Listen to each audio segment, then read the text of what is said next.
por la invitación y This meeting is being recorded.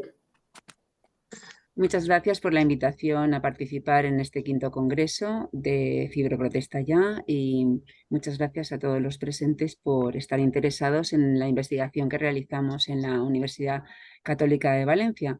Hoy he seleccionado los resultados de un trabajo de investigación que han mostrado luz en lo que es un subgrupo de pacientes de encefalomielitis miálgica, síndrome de fatiga crónica. Esto no quiere decir que va a ser exclusivo de solamente pacientes que reciban este diagnóstico, sino que era el grupo mayoritario que se analizó. Entonces os voy a ir explicando, les voy a ir explicando y pues cualquier duda al final la aclaramos. Este es el pantallazo de la portada del artículo que se ha publicado este año en el mes de septiembre y que se ha realizado en colaboración con un experto endocrinólogo, el doctor Lutz Schomburg, del Hospital Charité de Berlín, ¿vale? Y en colaboración también con el grupo del doctor Muskier de Holanda, ¿vale? De los Países Bajos.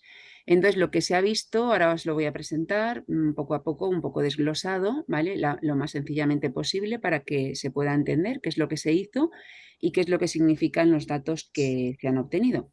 Vale, como el título pues ya muestra, ¿vale? Pues se han encontrado autoanticuerpos, es decir, anticuerpos que reaccionan contra proteínas que tenemos en el cuerpo propio, ¿vale? A una proteína que es un transportador de selenio. Y el selenio, ¿verdad? Es un elemento esencial en nuestro organismo. La falta de selenio puede llevar a hipotiroidismo y por eso está también esta palabra de la hormona tiroidea en el título del artículo. Vale, la hormona tiroidea es un regulador de la temperatura corporal, de la energía, del metabolismo en general y también del bienestar psíquico. Lo que ocurre es que esta hormona tiroidea, que está aquí abreviada con TH, ¿vale? De las siglas en inglés al contrario, bueno, esta hormona circulante no es en realidad la hormona que ejerce esas actividades que hemos dicho de reguladora de la temperatura, etcétera, sino que la hormona que encontramos en circulación en nuestra sangre, ¿verdad? Es una prohormona. Quiere decir, es un precursor de la hormona que va a hacer el trabajo, ¿vale? Y que se va a activar solo dentro de los tejidos. Entonces, para que entiendan, ¿vale? Este precursor, esta prohormona, ¿vale? Le vamos a llamar T4, ¿vale? Que es lo que suelen medir en la sangre bueno, cuando va uno a hacerse un ensayo para saber si tiene problemas con la hormona tiroidea, ¿no? Le miden el TSH, que es, digamos, otra hormona estimuladora de esta hormona tiroidea, y también los niveles circulantes, que es el precursor. Pero ese precursor, para realmente ejercer estas funciones que hemos dicho en este primer punto, tiene que convertirse a T3. Y esa T3, esa conversión, ¿vale? Es una reacción química que se llama de desyodación, ¿vale? Pierde unos átomos de yodo, ¿vale? Y lo realizan unas proteínas que se llaman así, DIO1 y DIO2. Entonces, esa conversión de T4 a T3 que hacen estas proteínas, ¿vale? Es esencial para que digamos, este regulador esté actuando correctamente. ¿Qué ocurre? Que estas proteínas que activan la hormona tiroidea son selenoproteínas. Necesitan el selenio para sintetizarse correctamente, ¿vale? Y si no, no tendríamos las proteínas correctas para tener la hormona activa. Vale, esto es muy importante porque al final vamos a hablar de que, claro, lo que vamos a ver es que realmente el problema que tenemos es problema de que estas proteínas no se sintetizan correctamente por culpa de los autoanticuerpos. Y es algo que de momento en la clínica no lo pueden medir. Es decir, los clínicos, si vamos a hacernos estas pruebas, no disponen de ellas, ¿vale? El medir esto. También comentarles antes de avanzar un poco que lo que llamamos selenoproteínas, es decir, proteínas que tienen selenio en su composición, en nuestro cuerpo humano, de más ¿verdad? De más de 30.000 genes que tenemos bueno, alrededor de 30.000 y más de 30.000 proteínas, solamente No sé cómo 25, quitar esto. muy poquitas, solamente 25 son A la selenoproteínas. doctora para poder hacer fotos. Sí, no sé si algo por ahí tengo que atender, pero me decís si acaso. O alguien, si puede, si es una pregunta y la dejamos para el final, un tanto mejor. Bueno, aquí hay una tablita con las 25 selenoproteínas, ¿vale? Que tienen funciones varias, funciones en el metabolismo hormonal, en el metabolismo de las grasas, del calcio, de la respuesta a estrés, también tienen funciones antioxidantes, entonces son muy importantes para la salud, tanto del sistema inmune, del cerebro, etc. En pacientes que han sido diagnosticados de síndrome de fatiga crónica, ¿vale? Se ha visto que los síntomas que sabemos que presentan, que también se presentan en fibromialgia, muy solapantes, pues son síntomas poco definidos, que podrían ser compatibles con hipotiroidismo, pero también con muchas otras condiciones. En realidad también en algún subgrupo pequeño se había visto que había posibilidad de un síndrome de esta T3 activa baja en pacientes de síndrome de fatiga crónica. Pero es que en fibromialgia, o sea, esa asociación con posible problema de tiroides ha llevado incluso a la realización de ensayos clínicos con suplementación de hormona tiroidea. Es decir, que se han realizado ya ensayos pensando que esto les iba a ayudar, pero luego los resultados no han sido claros. Y esto es un punto que también lo vamos a dejar para entender por qué puede ser que no hayan sido claros esos resultados de los ensayos clínicos. Vale. Lo que ocurre es que estas enzimas que hemos dicho bio, estas que desyodan, que convierten el T4 en T3, ¿vale? Están dentro de las células, en tejidos que, claro, no podemos estudiar, están dentro del cerebro, dentro del músculo esquelético, y esos tejidos no se pueden extraer. Nosotros lo que estamos analizando es la sangre. Y claro, en la sangre la gran cantidad de hormona tiroidea que tenemos es T4, con lo cual no nos está diciendo si la T3 está bien o no está bien. Hace un par de años, pues el doctor Schomburg, ¿verdad?, que es un experto en endocrinología y que estudiaba enfermedades de la tiroides, esta enfermedad que se llama tiroiditis de Hashimoto, bueno, pues él encontró que había en estos enfermos, que había un subgrupo, había unos pocos, ¿verdad?, que presentaban autoinmunidad, es decir, anticuerpos contra una proteína interna que transportaba, que es el transportador del selenio. Esta proteína que transporta el selenio, a su vez, es una selenoproteína, es decir, que además de transportar el selenio en sangre, ¿vale?, de nuestra dieta a todos los tejidos, asimismo también para tener esta selenoproteína, que es un transportador, también necesitamos selenio. Bueno, la hipótesis que barajamos, vista esta solapamiento de síntomas, ¿verdad?, de metabolismo y demás, pues era si pudiera ser que los autoanticuerpos que se habían detectado en Hashimoto y que el doctor Schomburg tenía la posibilidad de probar si también se encontraban en pacientes de síndrome de fatiga crónica, pues bueno, si se encontraban allí, si eran prevalentes en estos pacientes y pudiera causar, ¿verdad?, una expresión defectuosa de estas enzimas que cambian T4 en T3 y por tanto hipotiroidismo. Aquí pueden observar un diagrama en el que muestra que, si ven aquí, seleno P es el transportador de selenio, está aquí en el dibujo, el gráfico, ¿vale?, está ilustrando que esta selenoproteína, esta línea azul, ¿verdad?, está llena de selenio que capta y que lleva en sangre, y la selenoproteína en sí, donde la sintetizamos, es en nuestro hígado. Entonces, esa selenoproteína, el seleno P, ¿verdad?, capta ese selenio en sangre y lo lleva, si ven aquí, lo lleva directamente a los tejidos que lo necesitan para su metabolismo. El músculo esquelético, el cerebro, ¿verdad?, los huesos, el riñón. Pero resulta que si ven estas moléculas aquí en forma de Y invertida, Y así un poquito más enderezada, ¿vale? Estos son anticuerpos. Bueno, pues si tenemos anticuerpos que reconocen esta seleno P, ¿vale?, lo reconocen y lo inactivan, lo que van a hacer estos autoanticuerpos es no permitir que el selenio llegue a los tejidos. Si esto ocurre, ¿vale? Dentro de los tejidos el selenio será bajo, con lo cual estas enzimas que necesitan, ¿verdad?, eliminar el yodo, la desyodación del T4 para convertirlo en el T3 será baja, porque son selenoproteínas, necesitan este selenio, con lo cual esta hormona activa será baja y tendrá unos efectos devastadores en la mitocondria, como nos muestra aquí, en la mitocondria celular, en el metabolismo, ¿verdad?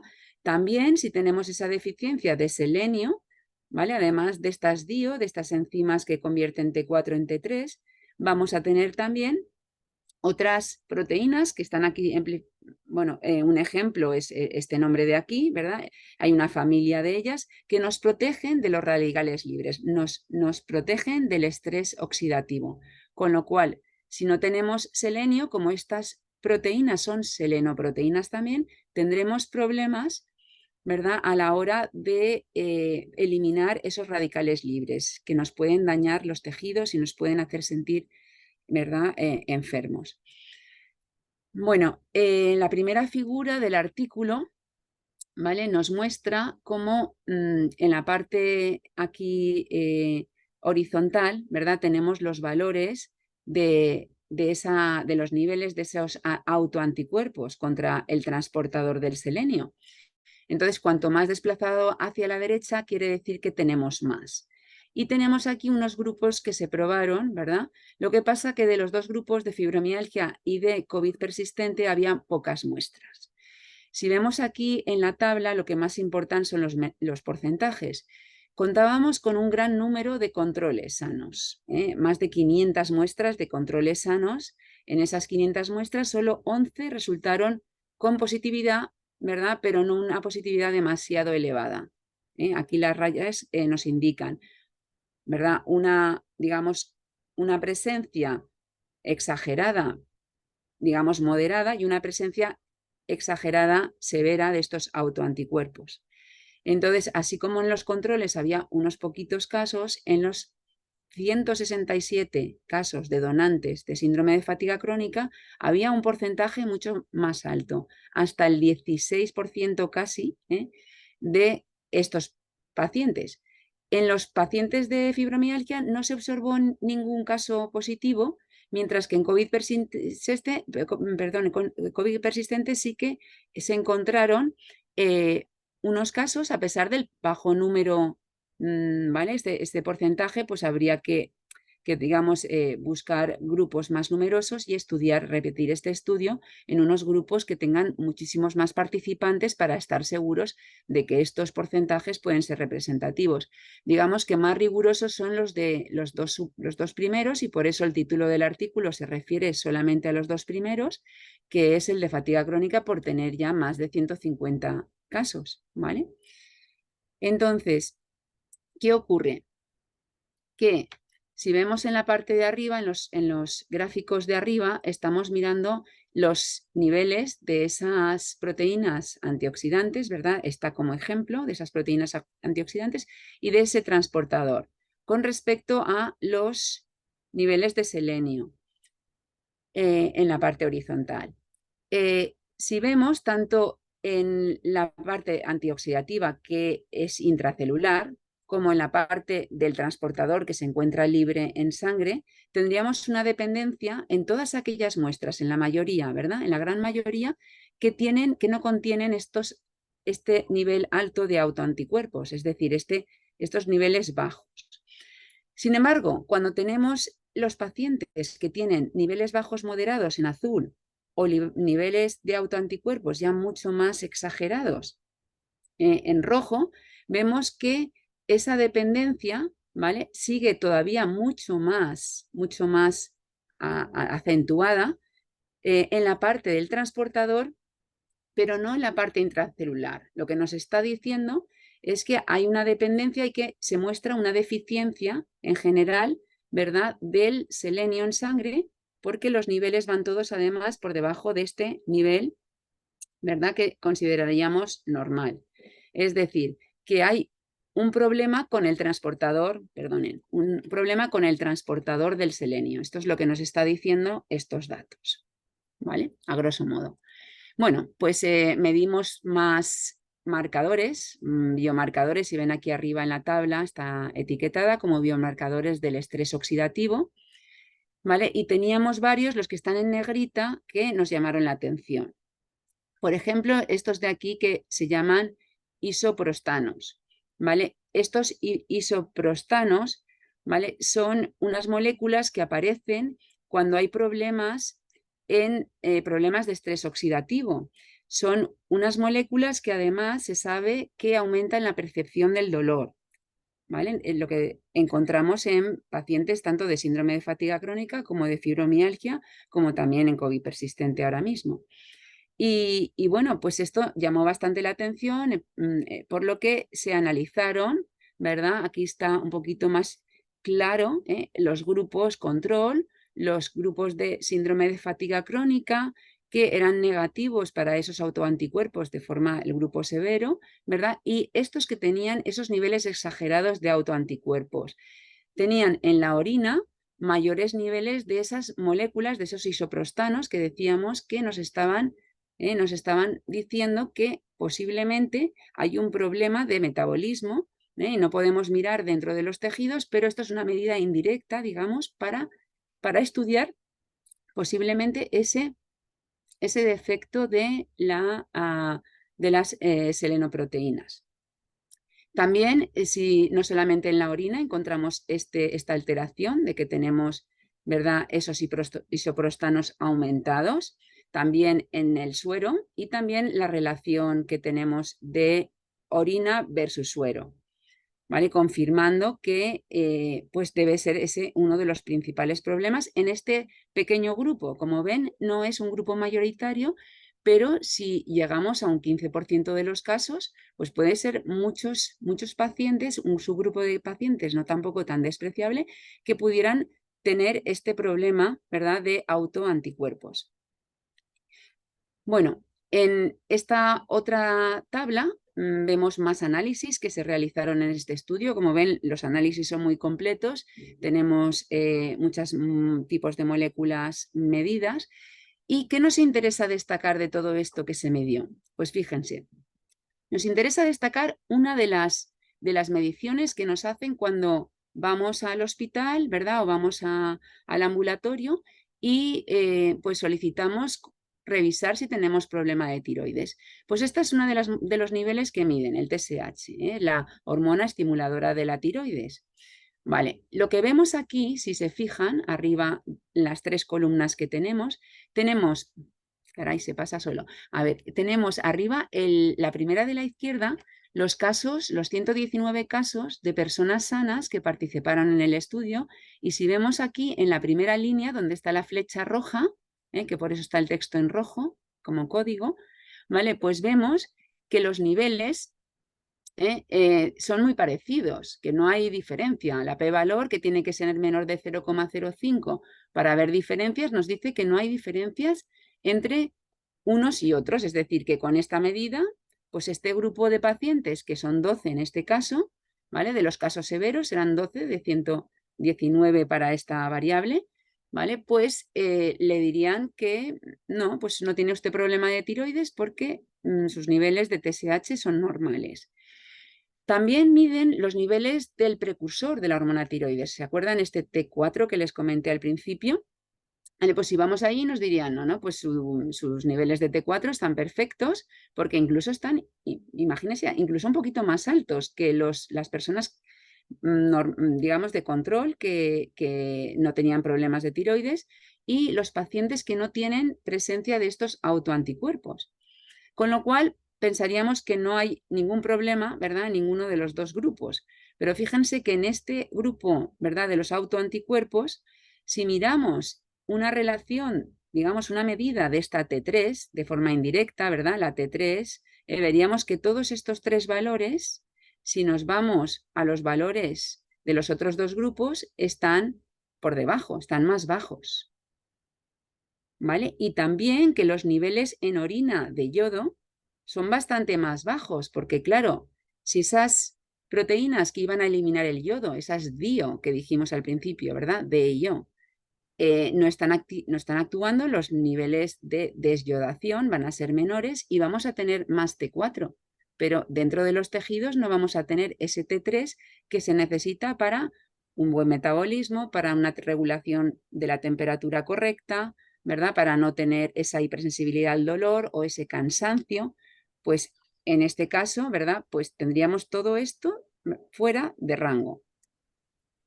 Aquí tienen un gráfico que también nos muestra, nos ilustra estas diferencias que hemos dicho de TT3, ¿verdad? De la T3, solamente miren T3, no les importa el resto. Otras medidas indirectas donde se muestran pues, esos niveles más bajos de T3 con respecto a T4, y también en la última es el yodo, que no aparece muy visible, pero es el yodo en orina. ¿Vale? Están todos por debajo de lo que se esperaría y solamente, ¿verdad? Muy acentuadamente en el grupo que tienen esos autoanticuerpos, ¿verdad? Por encima de lo normal. Entonces, ¿qué ocurre? Volvemos al diagrama de la suposición, pues hemos medido, ¿verdad? Indirectamente estos niveles de T3 en los tejidos que no se pueden tomar, ¿verdad? Por unos compuestos que indirectamente nos hacen pensar que efectivamente en los tejidos, de poder analizarlos, encontraríamos una T3 reducida, una hormona tiroidea reducida, ¿verdad? Y la otra medida indirecta era este yodo, que también estaba bajo, lo cual todo nos indica, junto con los autoanticuerpos detectados, que tenemos un problema en ese grupo en concreto con el transporte del selenio y por tanto con todo el metabolismo de la tiroides. Pero no se nota en sangre, solamente lo están notando los tejidos. Espero que esto sea claro. Entonces, nos preguntamos, ¿cuál sería el mecanismo? Si ven aquí abajo, les he ido también poniendo mensajes, no sé si lo habrán visto, pero bueno, igual en la grabación, si lo vuelven a mirar, verán que está el mensaje de la diapositiva aquí resumido. Pues bueno, una vez ya hemos detectado que efectivamente hay un subgrupo de pacientes con síndrome de fatiga crónica que presentan autoanticuerpos contra este transportador de selenio, entonces queríamos saber cuál es el mecanismo. Es posible que, por ejemplo, una deficiencia crónica que pueda venir de una mala dieta o una dieta en unos países o en unos entornos donde el suelo, ¿verdad? Donde crecen los vegetales o donde crecen, ¿verdad? Donde se obtienen los nutrientes, puedan ser deficientes en selenio, porque es cierto que hay algunos países con suelos que tienen mayor cantidad de selenio que otros, y así la comida también que se obtiene de esos suelos, pues suele ser más o menos rica. Entonces pensamos, si tenemos una deficiencia crónica, es decir, si una persona constantemente, ¿verdad?, tiene unos niveles bajos y bajos y bajos de selenio, podría ser que ese transportador de selenio se pueda producir como una proteína aberrante, una proteína que no es normal y que induzca una respuesta autoinmune. Es decir, que nuestro sistema inmune ahora diga, pues esta selenoproteína, que debería de reconocerla como una proteína normal de nuestro organismo, pues ahora se pone a, digamos, a luchar contra ella, ¿verdad? A intentar destruirla porque la reconoce como algo que no es de su organismo. ¿Por qué? Porque ya no se ha sintetizado lo que conocía, sino que ahora al faltarle el selenio, es una proteína que no es la correcta, que no es la que el sistema inmune sabe que es endógena, que es suya propia, ¿vale?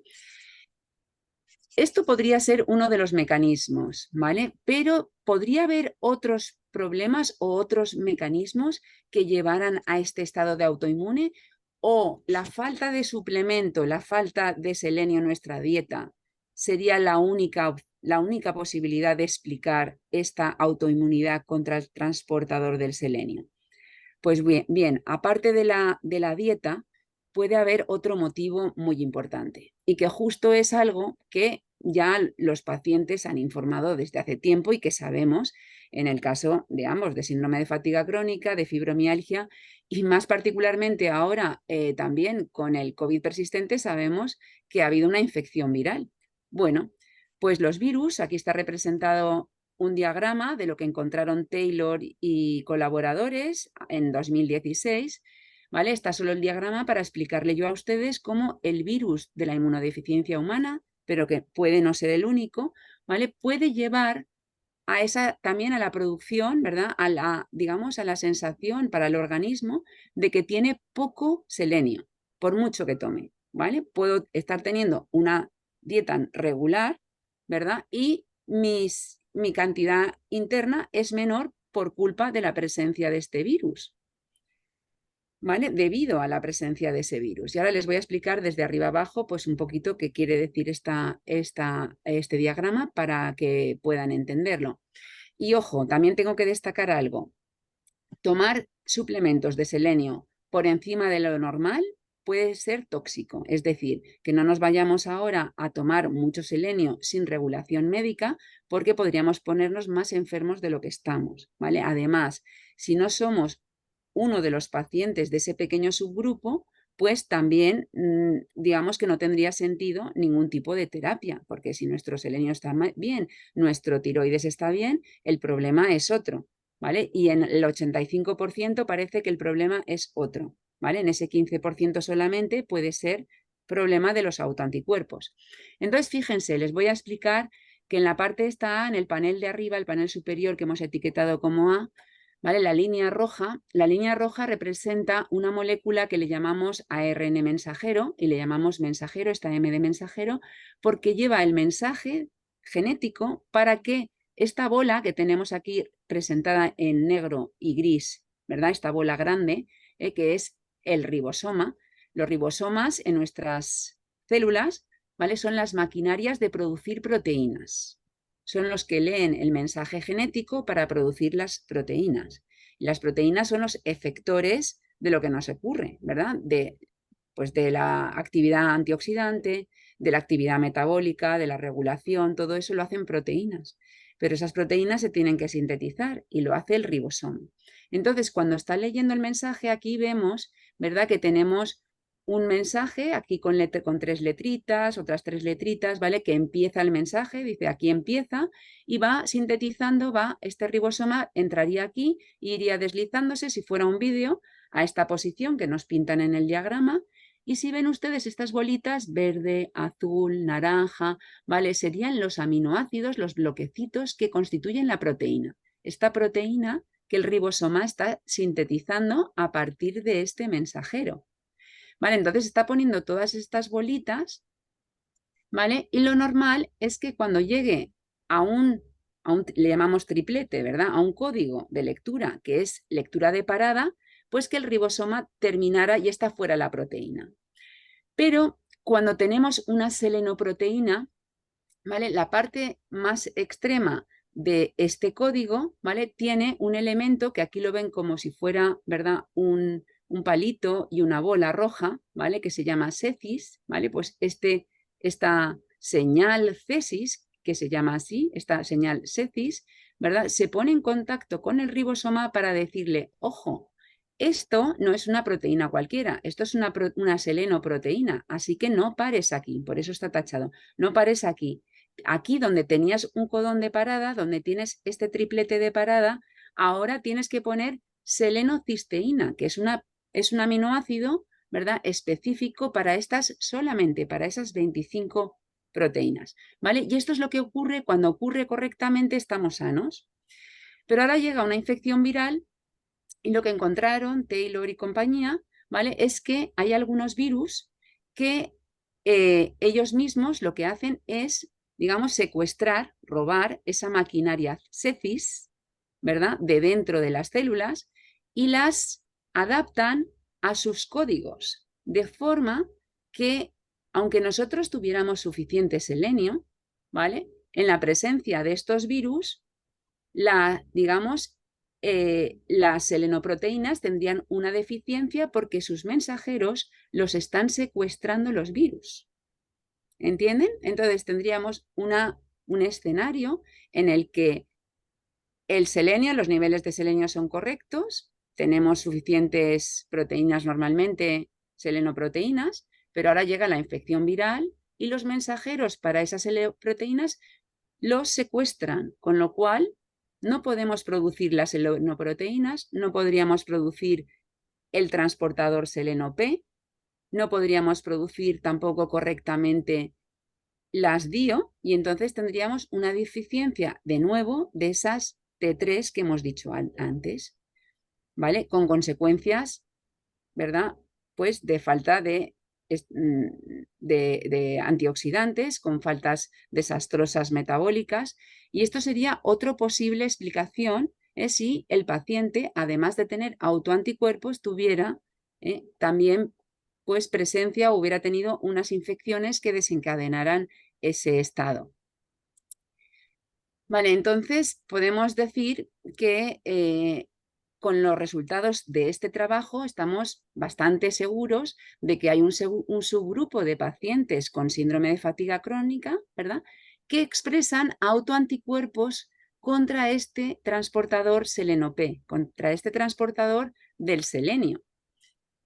Y que al tener estos autoanticuerpos no permite que ese transportador lleve el selenio a los tejidos, teniendo una expresión reducida de todas esas 25 selenoproteínas, estrés oxidativo elevado, con los isoprostanos que hemos visto también, ¿verdad?, con un hipotiroidismo, ¿verdad?, que no se repararía tampoco demasiado con un T4, porque aunque pongamos mucho T4 en nuestro torrente sanguíneo, no tenemos las proteínas que lo van a cambiar a T3, ¿vale?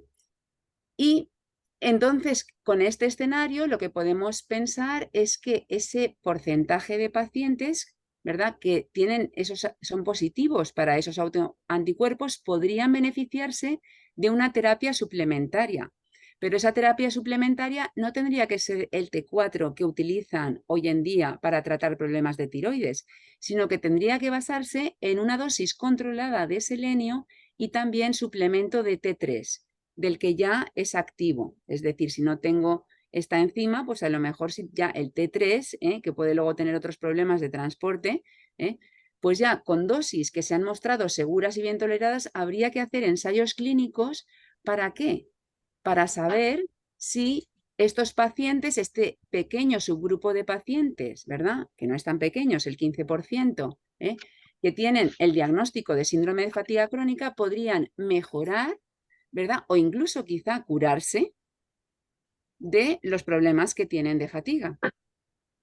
Aquí entonces nos preguntamos, bueno, ¿por qué han fallado entonces esos ensayos clínicos que habíamos dicho con suplementación tiroidea, por ejemplo, en enfermos de fibromialgia? Pues precisamente porque claro, se ha suplementado T4. También se ha suplementado quizá a pacientes sin mirar primero que tuvieran un problema de deficiencias, ¿verdad?, de ST3 o sea, podrían ser varias cuestiones, principalmente que no haya una selección correcta de pacientes. Si yo diagnostico a todo un grupo que algunos tienen problemas de tiroides y otros no, el efecto curativo se diluiría porque habría muchos, imaginemos en este grupo numeroso, el 85%, me diluiría, digamos, el beneficio de ese 15% que sí que estaba teniendo beneficio. Y diríamos, globalmente, pues esos ciento y tantos no tienen ningún beneficio. Pero si ahora aislamos, seleccionamos ese 15% y los tratamos, además, con esa terapia que sabemos va a funcionar, si su problema es la presencia de autoanticuerpos contra el transportador del selenio, entonces podemos tener una oportunidad curativa para esos enfermos. Y esto es realmente muy, muy alentador, porque decimos, sabemos que va a ser complicado, ¿verdad?, dar solución, pero esto abre un rayo de esperanza entre toda esa desesperación, ¿verdad?, de no poder saber qué hacer. Entonces, por esto volvemos al título. El hipotiroidismo que hemos detectado en ese grupo, ¿es comorbilidad o es error diagnóstico? Error diagnóstico no me refiero a que el clínico, el facultativo, ha cometido un error, sino que no dispone de las herramientas, no dispone de un ensayo, ¿verdad?, de T3 en los tejidos, porque no se puede hacer, ni tampoco de esta herramienta que les he dicho, ¿verdad?, de autoanticuerpos, de mostrar si hay autoanticuerpos en sangre que reconocen, que inactivan ese transportador de selenio. Entonces, en el caso de que sea así, los ensayos clínicos, ¿verdad? Nos van a poder mostrar si hay una cura completa o si hay, digamos, una mejora parcial, con lo cual diríamos que hay una comorbilidad. Si hay cura completa, diríamos, pues será un error diagnóstico, ¿verdad? Quizá en algunos casos de ese 15% sea hipotiroidismo completamente que se puede curar y quizá en algún caso de ese 15% todavía haya algo más, haya algún mecanismo adicional que todavía no se ha detectado, ¿eh? Aquí les quiero mostrar, pues es una fotografía de la época de la pandemia, pues digamos los pilares del grupo de expresión génica e inmunidad en la Universidad Católica de Valencia. Tenemos a la derecha a la doctora Eva Martín, que ustedes la conocen ya bastante. Tenemos a Teresa Sánchez, que ha ayudado muchísimo y es investigadora del grupo desde el principio. Seguramente también le conozcan porque ha estado involucrada en todas las tomas de muestras de los distintos estudios, de las distintas fases que hemos ido llevando desde el año 2009 en la universidad. Tenemos a la alumna destacada Karen Jiménez, que está terminando su tesis doctoral, y a una alumna de medicina que ha terminado este año su titulación y el MIR también, y que realizó su trabajo fin de grado en los estudios de estas enfermedades. A este grupo falta por añadir a 2 alumnos adicionales que también se han unido al grupo, ¿verdad? Y otros que también trabajan con nosotros en colaboración con otros departamentos de la facultad. Quería aprovechar esta sesión también para invitarles a quien esté interesado a la tercera jornada que celebramos para informar al paciente, digamos, de retorno al paciente de los resultados de investigación, y que va a ser ya el tercer año que se celebre desde la UCV. Se va a celebrar el 8 de noviembre, tienen ustedes aquí también la forma de inscribirse o de seguir la jornada. Y en esta ocasión pues se va a realizar en colaboración con Confes, que ustedes conocerán también de Madrid. En Valencia tenemos Confes, que en muchas otras comunidades autónomas. Y vamos a tener precisamente, ¿verdad?, al doctor Schomburg, con quien les he comentado que realizamos el estudio que he presentado hoy, que presentará su punto de vista, seguramente bastante parecido al mío, en inglés, pero con traducción simultánea. Esta sesión, además, este año con Confes, pues tiene un enfoque también educativo para los clínicos que se interesen por estos resultados novedosos de la investigación en el campo de las enfermedades que estudian mi grupo y otros grupos, ¿verdad? La fibromialgia, el síndrome de fatiga crónica y el COVID persistente. Y además también contaremos con los resultados de un grupo de Canadá, que también hay muchos pacientes que siguen sus resultados, y que es el profesor Alain Moreau. ¿Vale? Habrá un miembro de su equipo porque él va a tener un viaje inesperado justamente en estas fechas, y bueno, pues va a estar la primera autora de su trabajo reciente en microARNs, y nos contarán ese día. Así que les invito a que asistan, ¿vale? Y les doy muchas gracias por su atención.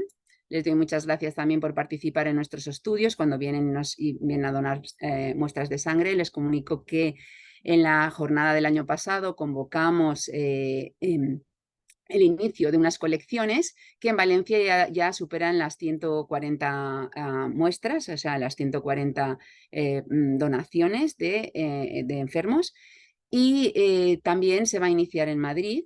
Así que para la iniciación en Madrid, que anunciamos el año pasado en colaboración con el doctor Vigaray, vamos a tener una cohorte muy específica en la que los pacientes, ¿verdad?, van a ser seleccionados en base a que tengan también problemas intestinales, como les ha contado el doctor Vigaray esta mañana.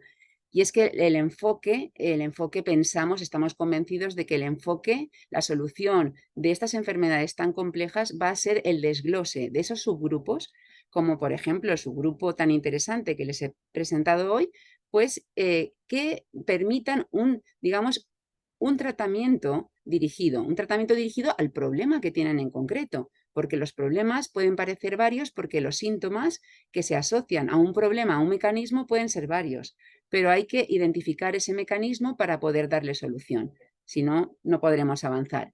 Y en cuestión del avance, les puedo comunicar con toda alegría, ¿verdad?, y satisfacción de que la iniciativa que desde nuestro grupo, ¿verdad?, se ha puesto en marcha, y con colaboradores clínicos que cada vez esperamos que sean más y más y se unan más, también más colaboradores básicos que ya contamos en varios países europeos, ¿vale? Y en Estados Unidos también nuestro colaborador, digamos, de hace muchos años, que es el grupo de la doctora Nathanson y la doctora Climas.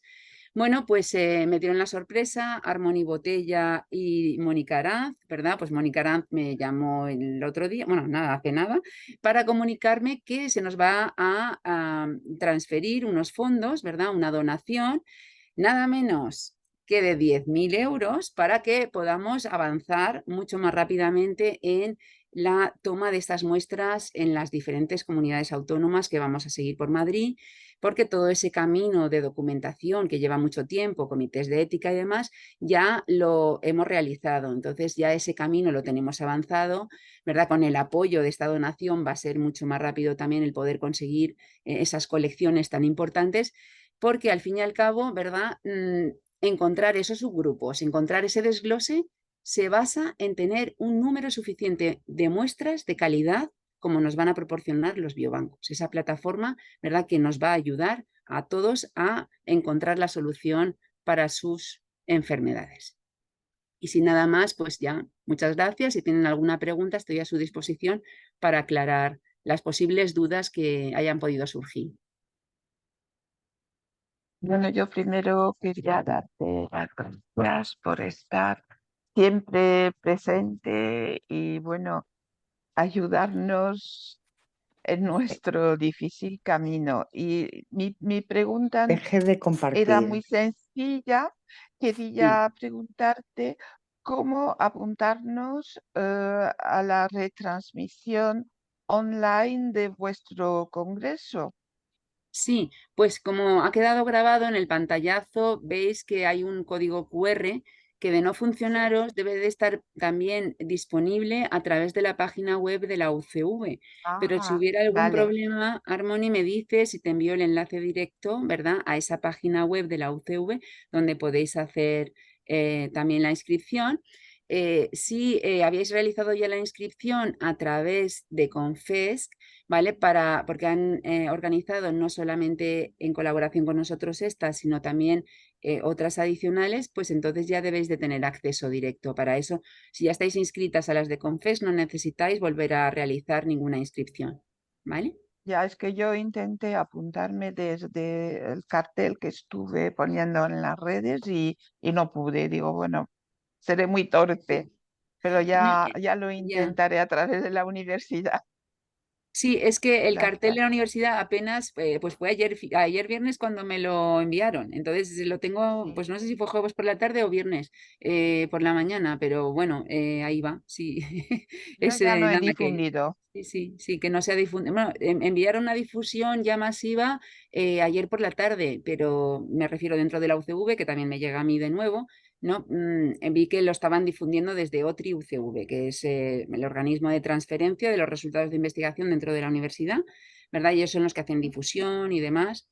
Pero bueno, pues estar mirando a esa página web de la UCV es recomendable para ver también progresos, y nosotros tenemos el compromiso de anualmente también, ¿verdad?, además de todas estas iniciativas tan estupendas que organizáis desde cada asociación, pues tener, como tuvimos el año pasado, contar con vuestra presencia aquí en Valencia para que nos contarais. El año pasado era enfocado a las colecciones de Biobanco que estábamos anunciando y a todos vuestros aportaciones, ¿verdad? Esos libros que habéis hecho que sea más visibles vuestro problema, las enfermedades, contando, ¿verdad?, vuestros casos particulares que pueden servir de ejemplo y pueden servir de mucha ayuda a muchos pacientes que se identifiquen cuando los lean.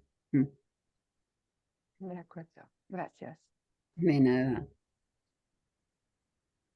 ¿Tienen alguna duda de lo que les he explicado? Porque claro, los mecanismos celulares son complejos, entonces a veces tratar de simplificarlos, yo he tratado pues con digamos, de simplificar las nomenclaturas, ¿verdad?, para que se entendiera. Este T4, que es el que nos miden y que dentro del tejido no dice nada, porque si tiene que pasar a T3 para ser, digamos, activo, para ser funcional, pues resulta que si ahí no se convierte, porque tenemos otro problema, pues da igual que tengamos mucho T4 en sangre. Si es que al final vamos a estar cansados, vamos a tener esa hipersensibilidad al dolor, vamos a tener esos problemas de oxidación, ¿verdad?, que daña a los tejidos, que daña al metabolismo.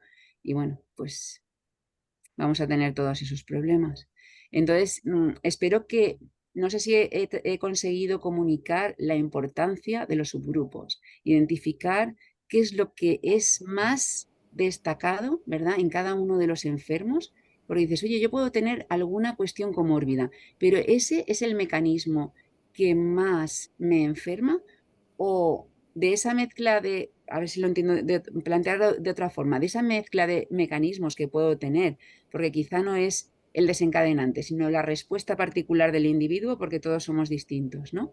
De todos esos mecanismos, ¿cuál sería, verdad? ¿Dónde encajaría mejor? Y tenemos ya, ahora habéis visto estos marcadores de hipotiroidismo, pero tenemos otros marcadores moleculares que también son muy prometedores, pero necesitamos, para validarlos, cientos y cientos, y no miles de muestras de varios países, de demás, y preguntar, digamos, hacer la pregunta invertida de lo que estábamos haciendo. No preguntar cuáles son los biomarcadores en este o en otro paciente, sino decir, de todos estos pacientes, ¿cuántos tienen los autoanticuerpos desviados? ¿Cuántos tienen, digamos, este otro marcador desviado y pudiera ser candidato para este otro tratamiento, ¿verdad? Es decir, estudiar la epidemiología de las enfermedades, desglosarlas en esos subgrupos, porque entonces sí que vamos a poder validarlas. Lo que no puede ser, a ver si me entienden, es que, por ejemplo, de los ciento y tantos casos, si yo ahora tengo 30 casos de esos ciento y tantos que tienen un marcador, un agente en concreto que sería posible tratarlo, y yo ahora trato, que lo he tratado de explicar, a todos los ciento y picos porque no lo he detectado, ¿qué va a ocurrir? Que vamos a concluir de forma incorrecta que ese tratamiento no sirve para nadie. Pero no es verdad. Si podemos saber que en esos 30, se lo damos solamente a esos 30, seguramente vamos a tener una conclusión completamente opuesta. Vamos a poder concluir que sí que sirve ese tratamiento, pero solo para esos 30. Si lo doy a todo el mundo sin detectar quién puede ser candidato, entonces lo que voy a hacer es no llegar a ningún puerto, es, digamos, llegar a conclusiones incorrectas. Y por eso estamos convencidos de que no ha habido un enfoque que sí, que se han dicho que había subgrupos, pero no ha habido un enfoque de detectar qué es lo fundamental dentro de estos subgrupos y que sería tratable en un ensayo clínico. Claro. ¿Qué es lo que realmente está fallando en cada subgrupo? Porque subgrupo se sabía que de siempre que les había. Pero ¿qué era lo que estaba fallando exactamente en cada subgrupo? Porque cada uno tenemos un desencadenante y unas cosas diferentes. Correcto, correcto. Vale. Ir a la diana, digamos, de la falla. Sí, correcto. ¿Ves? Ahora, vamos, es que yo creo que he querido presentar este año los resultados de este estudio porque me parecen muy ilustrativos de otras posibilidades que se están contemplando, pero que aún son más complicadas a nivel de mecanismo de explicar, ¿vale? Pero si tenemos digamos, esos autoanticuerpos, que ahora tenemos una herramienta que, digamos, de confirmarse podría estar más adelante en la clínica. Y entonces sí que los clínicos, los facultativos, podrían decir, un momento, vamos a ver si el problema de su cansancio, de su metabolismo alterado, de esos problemas, ¿verdad?, de estrés oxidativo, ¿verdad?, de inflamación, ¿vale? Vamos a ver si pueda ser que no es de niveles de T4, sino que son de niveles de los autoanticuerpos del transportador que no permite que el T3 esté en los niveles que debería de estar en los tejidos. Y una vez tengan ese ensayo que de momento está a nivel de investigación solo, esa herramienta, pues ya podrían detectar esos otros casos y podrían tratar. Pero de momento, claro, la herramienta es una herramienta de investigación y se va a utilizar en ensayos clínicos para ver si hay respuesta a esos casos.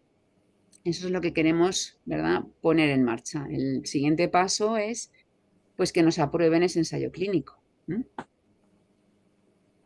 Si me Juanito. permitís un momentito. ¿Sí?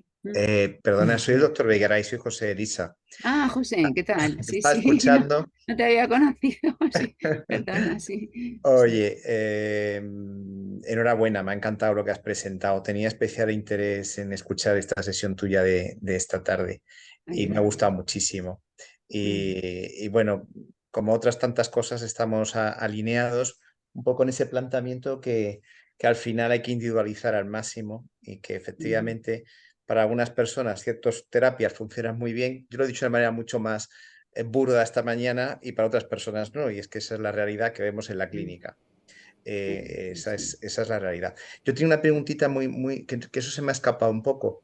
En los pacientes que habéis evaluado estos anticuerpos, ¿también habéis estado mirando los anticuerpos antitiroideos habituales, anti-TPO y No, tiroglobulina? No se ha no. hecho, ¿no? No, no se ha hecho. No se ha hecho, pero sin embargo, es muy buena pregunta porque ahora Claro. con los que ya sabes, con las colecciones que vamos a disponer, ¿vale? Tenemos unas colecciones de muestras cuando los pacientes que van a donar a los biobancos se les va a hacer una analítica de base. Y entonces en esa analítica de base se podrían digamos, incluir estos marcadores para saber ya de entrada quién de los donantes es posible, ¿verdad?, que tengan estas alteraciones y Nosotros tener en una el 100% limitación. de los pacientes estamos mirando antitiroideos, los dos, TPO y tiroglobulina. Y el índice de positividades es alto mucho más allá de la expresividad fenotípica de hipotiroidismo. Hay muchos pacientes que tienen TSH persistentes normales y que tienen estos anticuerpos.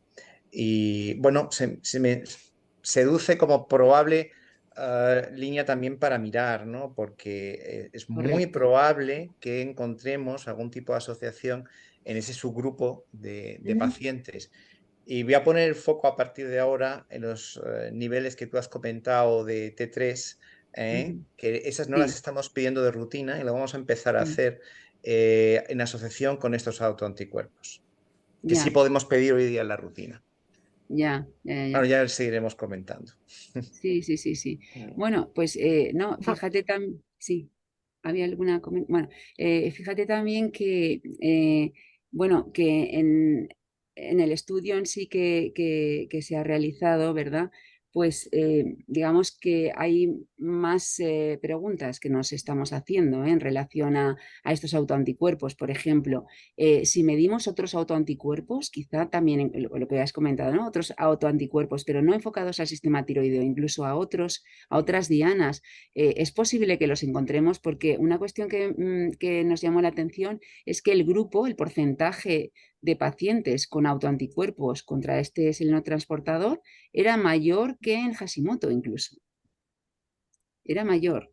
Entonces decíamos, bueno, no es posible. O sea, en Hashimoto creo que el estudio que realizó el doctor Schomburg anterior tenía un 6,6% o algo así, ¿verdad? Y ahora tenemos aquí hasta el 15%, según donde pongamos el nivel. Entonces, también nos estamos preguntando, ¿puede dentro de ese 15% quizá haber algunos pacientes, y no todos, que tengan más autoanticuerpos contra otros problemas? Y esto viene también un poco de un estudio que realizó el doctor David Anderson en el King's College de Reino Unido, donde inyectó en los ratones, en el peritoneo de los ratones, las inmunoglobulinas, los anticuerpos, todos ellos de IgG, de tipo IgG, los inyectó en el peritoneo. Y el ratón, ¿verdad? En esos casos en concreto eran anticuerpos totales de pacientes con fibromialgia, diagnosticados de fibromialgia. Y los ensayos en ratones mostraron una transferencia del fenotipo del paciente al ratón, con esa hipersensibilidad al dolor, con ese comportamiento, ¿verdad?, de cansancio, de demás, que es un tanto misterioso, pero que podría estar indicando que hay de alguna forma unos mecanismos que inducen o que propician la autoinmunidad en términos que, si no genéricos, pueden incluir varios tipos de diana. Pero lo que te digo es que desde la clínica la asociación del proceso autoinmune está comprobadísima. En general, no estamos hablando de estas patologías y cada vez nos encontramos más dianas.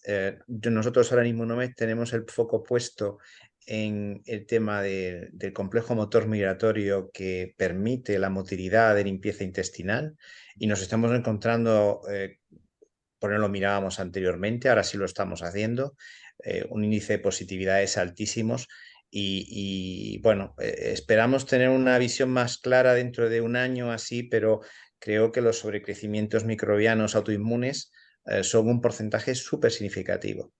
Y Mm, volvemos otra vez a lo mismo, a autoinmunidad. ya. Y lo que hay detrás de esa autoinmunidad, muy interesante, la hipótesis viral que tú has planteado, que es tu especialización, pero yo no tengo ningún tipo de duda que también detrás de eso tenemos un problema de permeabilidad, Mm, clarísimo, clarísimo. ya. Pero bueno, ya Sí. seguiremos charlando. Sí, sí, sí, de su grupo es bueno. Sí, sí, muy interesante Doctora, también. Sí, dígame, sí. Vale. ¿están haciendo marcadores de desintoxicación de nuestro cuerpo para averiguar? Porque yo tengo un gen que se intoxica mal, acumulo hormonas, acumulo en un análisis clínico de teletest aluminio súper elevado. ¿Están buscando marcadores así para por qué nuestro cuerpo no desintoxica todo Bueno, lo que a ver, tiene que expulsar en vez de mm, llevarlo a nuestra sangre, a nuestros órganos? mm. Pues mire, precisamente en muchas de las selenoproteínas se encargan también de, o están asociadas a cascadas de metabolismo de esto, de eliminación de metabolitos digamos, de los nutrientes, ¿eh? Los lípidos que pues se utilizan para, digamos, de nuestra dieta para obtener energía. Luego también hay unos metabolitos que pueden acumularse más si no se dispone de estos mecanismos, de estos mecanismos de limpieza que estaba usted diciendo. Pues sí, estos son, no tenemos ahora un enfoque directo, sino que estamos un poco más abiertos, pero sí que estamos detectando pues estos problemas de metabolismo, ¿no? Que estamos diciendo. Hay problemas de metabolismo de varios tipos y claro, todo el mundo no va a tener los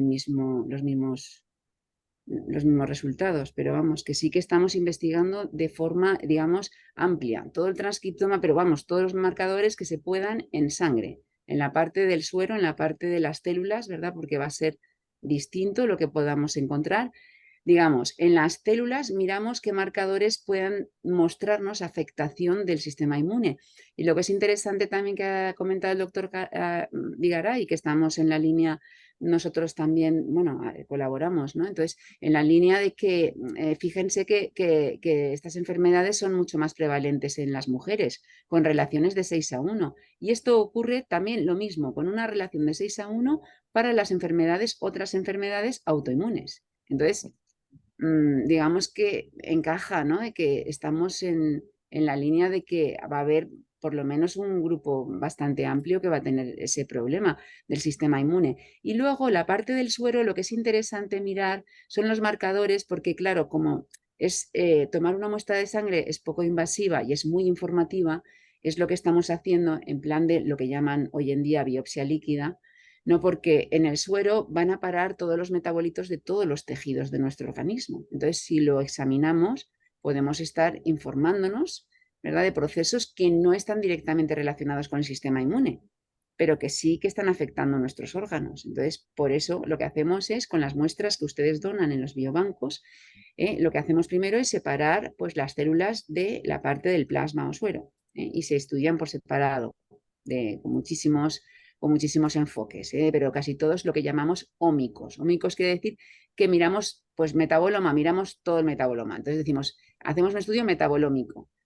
Cuando mira el doctor Vigaray de verdad, la flora intestinal, pues hace estudios de metagenómica, porque mira todas las posibles, ¿verdad?, tipos de bacterias que pudieran estar ahí. Cuando miramos los transcritos de la expresión genética, ¿verdad?, en las células de sangre, pues miramos transcriptómica y así genómica. Bueno, pues todo esto, ¿verdad? Esas ómicas quiere decir que estamos mirando, haciendo un barrido de todo lo que se puede estudiar hasta el momento. Miramos todo. No sé si he respondido ya con esto a su pregunta, era Juani, ¿verdad? Sí. Sí. Sí, sí, muchas gracias. Lo único que no sé si ustedes han pensado si a las personas que estamos con estas enfermedades tan grandes, el hacernos una genética ideal de lo que den, ver los síntomas que tenemos y entonces hacernos los marcadores o investigar estos marcadores Sí, bueno, a ver, genética. cuando miramos el genoma es, digamos, como el disco duro del ordenador, ¿no? ¿vale? Ujú. Nosotros no estamos mirando el genoma, porque ¿qué pasa? El genoma, mucha parte del genoma en el sistema inmune no se expresa, ¿vale? Se expresa una parte en un tejido, otra parte para explicarle un poco.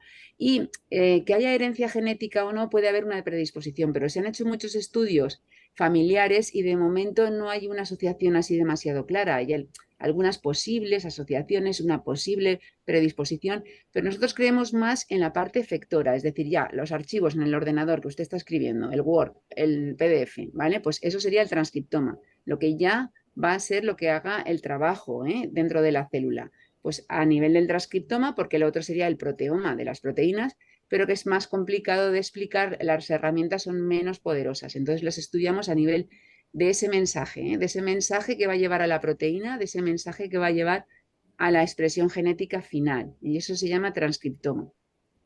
¿Vale? Transcriptoma y epigenética, es lo que estamos enfocados.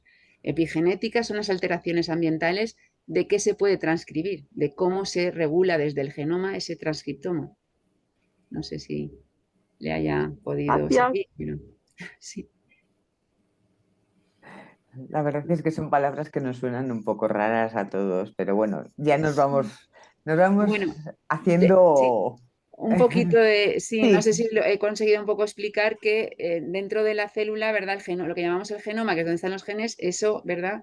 El material genético está en el centro de la célula, en el núcleo, ¿vale? Pero después lo que hace la célula, que sea una célula de un tipo o de otro, es lo que está fuera del núcleo, ¿vale? claro. Y lo que está fuera, ¿vale? Ya lo llamamos transcriptoma o proteoma, ¿vale? Pues depende del genoma, sí, pero sabiendo el genoma no sabes el transcriptoma. Entonces hay que estudiar el transcriptoma.